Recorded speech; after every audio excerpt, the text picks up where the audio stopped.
మనం వినాయకుణ్ణి శివపార్వతులు కొడుకు అని చెప్పుకున్నాం కదా. శివపార్వతులకి కార్తికేయుడు అని మరో కొడుకు కూడా ఉన్నాడు.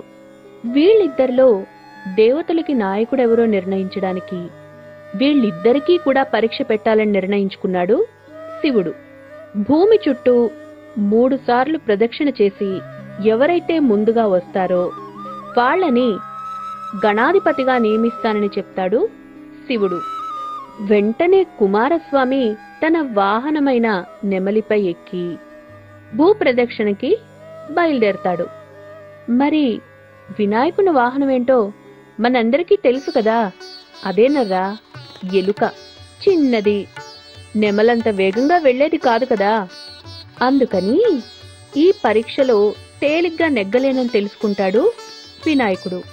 వెంటనే తల్లిదండ్రులైన శివపార్వతుల్ని స్తుతించి వారి చుట్టూ 3 ప్రదక్షిణలు చేస్తాడు వినాయకుడు. అప్పుడు వినాయకుడు ఇలా చెప్తాడు: నా జననీ జనకులు విశ్వానికే అధిపతులు.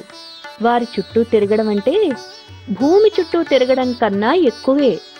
ఆ విధంగా కుమారస్వామి మీద నెగ్గాడు వినాయకుడు.